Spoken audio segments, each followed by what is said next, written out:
প্ৰিয় দৰ্শক, আসসালামু আলাইকুম, নমস্কাৰ। আজি আমাৰ চৰচাপুৰীৰ বিশেষ প্ৰতিবেদনত আপোনালোক সকলোকে স্বাগতম জনাইছোঁ। যে আমি এতিয়া ব্ৰহ্মপুত্ৰ নদীৰ একেবাৰে মাজত আছোঁ। আপোনালোকে দেখিছে ইফালে ব্ৰহ্মপুত্ৰ নদীৰ ভাঙনৰ অৱস্থাটো আপোনালোকে দেখিছে, আৰু ইফালে আমাৰ বিশাল চৰচাপুৰীৰ মানুহখিনি ইয়াতে থাকে। আজি আমি কিয় এই চৰচাপুৰীৰ বিশেষ প্ৰতিবেদন বনাবলৈ চৰত আহি উপস্থিত হৈছোঁ সেই কথাখিনি আপোনালোকৰ লগত ক'ম। প্ৰথমে আপোনালোকক কৈ লৈছোঁ যে অসম চৰকাৰৰ যি জলসম্পদ বিভাগ আছে, সেই জলসম্পদ বিভাগৰ পৰা যি প্ৰতিবেদন ওলায় প্ৰতি বছৰে, সেই প্ৰতিবেদনত কিন্তু সেই তথ্য মতে কিন্তু চৰচাপুৰীৰ বিশেষকৈ ব্ৰহ্মপুত্ৰ নদী আৰু উপনৈসমূহৰ প্ৰতি বছৰে প্ৰায় ৮,০০০ হেক্টৰ ভূমি নদীৰ কৰাল গ্ৰাসত বিলীন হৈ যায়। ইয়াতে খেতি বাতিকে আদি কৰি আপোনাৰ ঘৰ দুৱাৰকে আদি কৰি হাজাৰ হাজাৰ গাঁও প্ৰতি বছৰ নদীৰ কৰাল গ্ৰাসত ব্ৰহ্মপুত্ৰ নদীৰ খহনীয়াত বিলীন হৈ যায়। সেয়া আমি দেখিবলৈ পাইছোঁ, সেয়া আমি জানো, আপোনালোকেও জানে। প্ৰতি বছৰ প্ৰায় ৮,০০০ হেক্টৰ ভূমি ব্ৰহ্মপুত্ৰ নদী আৰু ইয়াৰ উপনৈসমূহত যায়।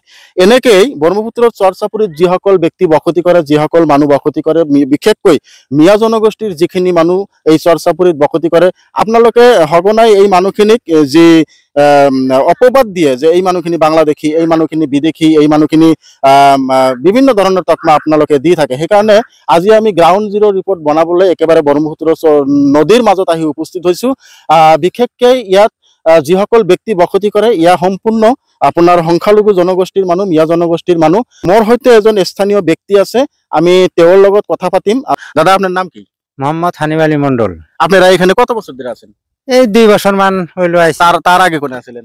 তার আগে আছিলাম এই থারের চরে আছিলাম, নদী ভাঙ্গে গেল গা। তার মানে আজকে এই চরে, কালকে ওই চরে, 1 বছর ওই চরে, এইভাবে এইভাবে। আপনার আরেকটা কথা আপনি জিজ্ঞেস করি, আপনাদের বাপ দাদা মানে এই যে 14 পুরুষ যে কয়, এরা কোনে আছিল? এরা আগে চট্টিলাপাড়া আছিল, তারপরে আইলো এই যে থানের চরে, তারপরে এই যে এখানে আইলো ভাঙ্গে। তার মানে আপনার প্রায় 3 পুরুষদের চরে চরে খালি ঘোরাঘুরি। ঘোরাঘুরি, চরে চরে ঘোরাঘুরি, মানে নদী ভাঙ্গে খালি। আচ্ছা, এই যে আজকে এই চরে আছেন, কালকে ওই চরে যান, তারপরে নদী ভেঙে যায়, আরেক চরে যান, তারপরে এইভাবে ভাঙতে ভাঙতে এত কষ্ট করে বাড়ি ঘর টানা টুনা করা, এত কিছু করা কষ্ট হয় না? হ্যাঁ, খুব কষ্ট, তামাম কষ্ট হয়। তামাম কষ্ট হয়? হ্যাঁ, তামাম কষ্ট। কোন এরকম বাড়ি ঘর ভাঙ্গা কষ্ট মানে 2 দিন বাদে বাদে বাড়ি ঘর ভাঙ্গা নাকি কষ্ট হয় না? আচ্ছা, আরেকটা কথা আমি আপনার থেকে জানবার চাই, এত কষ্টর পরেও আপনারা এই চরের মধ্যেই থাকেন, কারণটা? উপায় নাই, এখন বাপ দাদার মাড়ি সম্পত্তি নাই, আঙ্গুর মাড়ি সম্পত্তি হার নাই, গরিব মানুষ এখন চরে থাকি। এলা গরু বাছুর টাছুর ধরেন যে হাল খেতি করি, মানে আবাদ টাবাদ করা, খেতি চাষ টাস করা খুব সুবিধা। হ্যাঁ, সুবিধা। তার জন্য যেমন এই যে চরে থাকা। তো আপনার বাল বাচ্চা পোলাপান বড় হইতেছে, তারপরে যখন পড়াশোনা করার লাগবো, তখন তো আপনারও মনে চাইবো যে অল্প টাউনের আশেপাশে। হ্যাঁ, মনে চাবো, এটা সবের মনেই চাবো যে এলা যাই, টাউনের আশেপাশে যাই, কিন্তু যা তো হারতাছি না, বুঝছেন না? প্রিয় দর্শক, এয়া আছিল আমাৰ হানিফ আলী ভাই। হানিফ আলী ভাইৰ লগত আমি ভালেখিনি কথা পাতিলো। তেওঁলোকে কিয় চৰত থাকিব লগা হয়, কিমান দিনৰ পৰা থাকে, আজি এইটো চৰত আছে, কাইলৈ বেলেগ এটা চৰলৈ যাব, তাৰপিছত বেলেগ এটা চৰলৈ যায়, কিয় যাব লগা হয়। আমি আগতে আপোনালোকক কৈছো যে মহাবাহু ব্ৰহ্মপুত্ৰৰ কবলত পৰি আমাৰ এই নিষ্পেষিত দুখীয়া যিসকল ব্যক্তি আছে, তেওঁলোকে ইমান সহ্য কৰাৰ পিছতো, ইমান হাৰাশাস্তি হোৱাৰ পিছতো কিন্তু চৰ এৰি সহজতে বেলেগ ঠাইত যাবলৈ চিন্তা নকৰে। কেতিয়া চিন্তা কৰে? যেতিয়াই ল'ৰা ছোৱালীৰ পঢ়া শুনাৰ কথা আহে, শিক্ষাৰ কথা আহে, বা ভাল যাতায়াতৰ কথা আহে, ভাল স্বাস্থ্যৰ কথা আহে, তেতিয়াই কিছু ব্যক্তি এই চৰচাপুৰীৰ নদী গৰাখহনীয়াৰ কবলত পৰাৰ কিছু ব্যক্তি বেলেগ ঠাইত যেতিয়া যায়, তেতিয়াই কিন্তু এই মানুহখিনিক বিদেশী সজাই দিয়া হয়, ডি ভোটাৰ সজাই দিয়া হয়, বাংলাদেশী বুলি কোৱা হয়, প্ৰব্ৰজনকাৰী বুলি কোৱা হয়, আৰু সঘনাইতো মিয়া বুলি তুচ্ছ তাচ্ছিল্য কৰা হয়। সেয়া আপোনালোকে দেখিছে, আপোনালোকে জানে।